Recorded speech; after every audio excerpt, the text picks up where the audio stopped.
old conversation, that's honky talk. Come on, this is honky talk. Say what's on your mind. Truth and laughs, all unscripted, unrefined. All right, guys, we've addressed the integration of black Americans dating back to slavery, the growth of slavery, the need warranting slavery, and that is an unfair statement based on the fact that the asset for which we needed was a human body, which I am not a proponent of. And then the growth of early 1800s leading up to 1900s to the 1940s and 60s, which was really the core element where the black family was growing and growing in a very productive fashion. And then the decline in the 70s, 80s, 90s up until 2026, which is where we are right now. I want to talk about the strain, the financial strain. And why we're all pissed off is because we hardworking humans are out contributing as much as we can for the lovely U.S. government to take money out of our pockets to assist those that simply aren't willing to assist themselves. And we are all believers that this shit has to stop. It absolutely has to stop, to the tune of $55 trillion since 1965. $55 trillion since 65 has been spent on bullshit specialty assistance programs. But let's look at a few of those. SNAP, SNAP, we touched on that earlier. Blacks represent 13% of the population, but 26% of the SNAP recipients are black. Ridiculous. 10.7 million black people receive SNAP. 10.7 million people that are black Americans received SNAP. LIHEAP, LIHEAP, Low Income Heat Energy Assistance Program, LIHEAP. 5.9 million people receive it. That's on an annual basis. 5.9 million people. Of those 5.9, 45% are black, 2.65 million. Only 13% of the population, but 45% of the recipients of LIHEAP. Section 8 housing, that's a big one. 2.3 million people receive it, which quite honestly, I thought that number was going to be a little bit higher than that. 45% of the recipients on Section 8 housing are black. 4-5. 13% of the U.S. population is black. TANF, TANF, Temporary Assistance for Needy Families. That's just fucking money. Just here you go. What do you need? It's undocumented. You don't have to justify the spending. TANF, Temporary Assistance for Needy Families. 900,000 black people in this country, black Americans, received TANF. 900,000. Okay? Since 1965, AFDC and TANF alone, $2 to $2.3 trillion. And these are justifiable, quantifiable numbers that you can find on multiple sources. AFDC and TANF, $2 to $2.3 trillion. All means tested programs, $30 to $35 trillion. All means tested programs are a bunch of bullshit, jiggly goop just thrown into one, and it's just dispersed among all those by definition that we think they need it. And we think they need it as an underlying clause that says, you know what, fuck it, let me slide you some money, just vote for me every 4 years. That's what I think. That is an opinion. These are facts. That is Kev's opinion and that nothing else. Medicaid alone, since 1965, $18 fucking trillion on Medicaid. You got a lot of hardworking small business owners out there working their fucking asses off for zero insurance. So they're not protected. They have zero fucking insurance. And they're contributing taxes. They're paying income taxes. State, local, federal, FICA, Medicaid, all that bullshit. And they don't have the coverage you got. When you're sitting on your ass and you're not really contributing and being any sort of benefit to the growth of this wonderful country, but yet we business owners don't have insurance. Fucking, I'm considering dropping mine. Single male, 53 years old. I pay $760 fucking dollars a month for shitty insurance. But yet, there are so many other people, to the tune of $18 trillion in expenditures since 65. They get wonderful insurance. Don't owe a dollar. So how in the fuck is it that I am not covered as well as someone who lacks the motivation and drive to go out there and bust their ass and try to make a living and take a risk, open a business, sacrifice, compromise, whatever the case may be, to make your life better, your kids' lives better, and those around you better? I don't. I don't have any fucking words for it at all. So the thing is, 50 to 55 trillion dollars, right? Spent since 1965. Again, remember that number, $55 trillion since 65.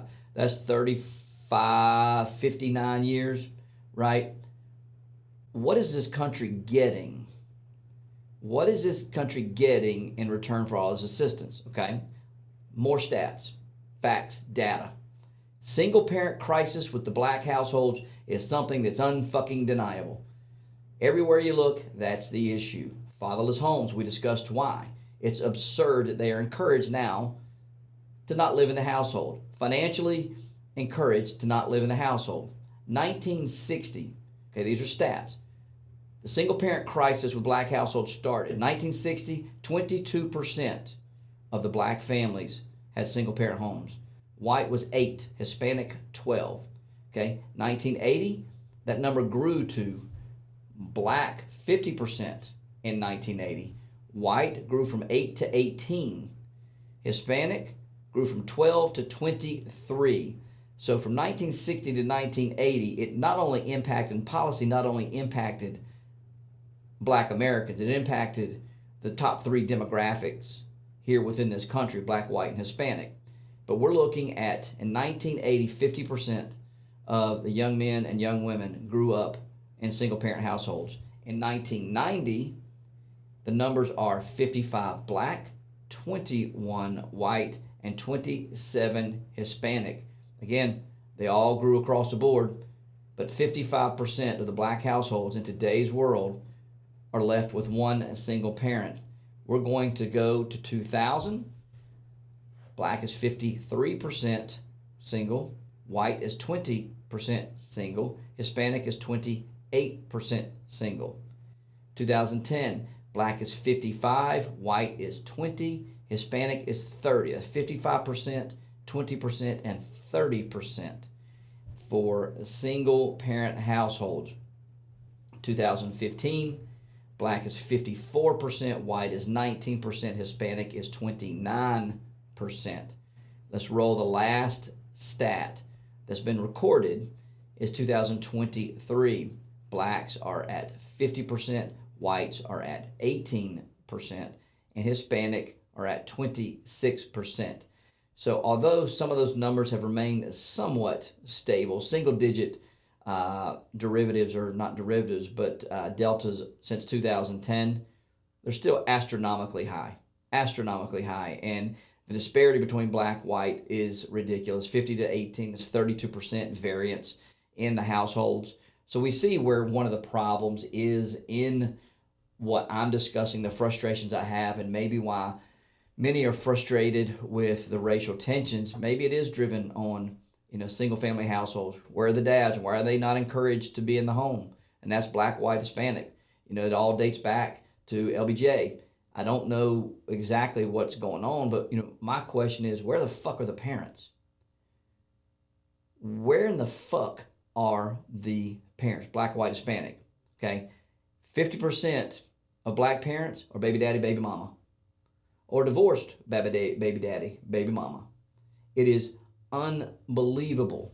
And then you have what happens is the black juvenile stats. That is undeniably much higher, significantly higher than white crime, lack of education, poverty rises, and it is a real sad scale if you see where we are going, because certainly the policies that are in place right now aren't encouraging these stats to diminish. They're encouraging these stats to continue to flourish and prosper. And I'm a believer, again, opinion time, that as long as these stats are as skewed as they are, as more controlled as the black Americans are, the better Washington feels. If you can be controlled by one of these ridiculous fucking policies, ridiculous fucking programs, then they're going to control you forever. And the time is to say, fuck you. And I think that's happening right now. I genuinely believe, because I see a lot of boisterous blacks, a lot of boisterous whites, where we're just absolutely fucking tired. And it is, at the end of the day, there's an element of politicking that has come into play for such control. And that politicking is very, very fucking evident.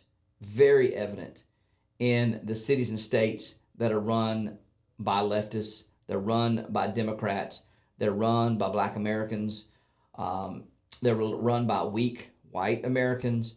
They're going to be really a distinguishable stat to show that politics and policies and parties, how about that? Politics and parties determine the success or failure of the individuals within such city and That's state. honky talk.